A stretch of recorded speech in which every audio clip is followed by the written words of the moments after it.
We will be doing the range of motion of glenohumeral flexion to start with. I'm going to have my patient lay in the hook line position, which is feet elevated. This will lower the chances of compensation with arching of the lower back.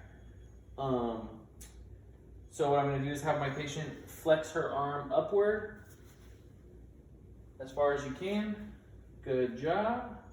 And now I'm going to do the range of motion testing.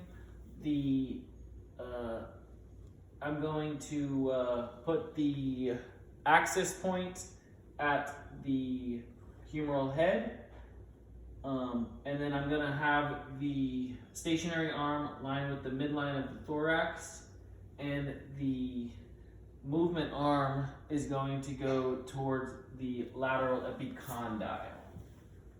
Okie doke. Okay, my patient is at 180 degrees, which is the normal, and thank you. Alrighty, next I'll be doing abduction of the glenohumeral head or shoulder joint. What I'm going to have my patient do is lie supine in the hook line position.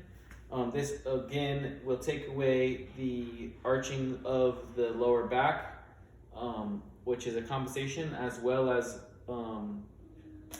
trapeze or upper trapezius elevation.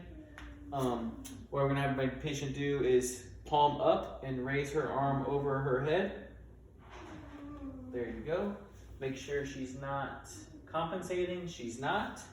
I'm going to have my access at the axillar and my station on, or as close as I can get. And my stationary arm is going to be parallel to the midline of the thorax. And I'm going to put my movement arm towards the medial epicondyle. The normal range of motion is 180. My patient is at 185. Okay. Next, we're going to be doing external rotation. I'm going to have my patient lying supine. We're going to look for arching of the back. There is no arching of the back, so we're going to have her move toward. That's going to be the compensation. We're going to move towards the 90-90 position. I'm going to support her elbow since there's no support from the chair. So from this position, I'm going to ask my patient to externally rotate as far as she can go. The normal range of motion is 90 degrees. I can tell that she's a little bit past 90 degrees. So I'm going to go ahead and put the stationary arm in line with the ground. The axis is going to be the olecranon, and the movement arm is going to be the styloid process.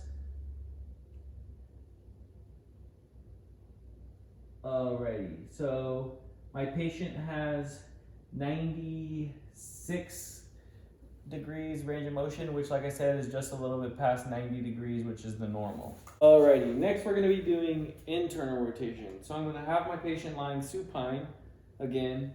I'm going to move her into a 90-90 position. From this position, I'm going to stabilize her elbow since it's not stabilized by the table. And I'm going to ask her to internally rotate with her palm down towards the ground as far as she can go. I'm looking for compensation of the glenohumeral head dislocating. As I can tell, it's not dislocating yet, so I'm going to go ahead and start my test. I'm going to line up with the olecranon as my axis, and the movement, the stationary arm is going to be towards the ground. My movement arm is then going to line up with her styloid process, or as close as I can go. here I can tell she has 65 degrees of rotation, which is not quite to the normal of 70. And that is internal rotation.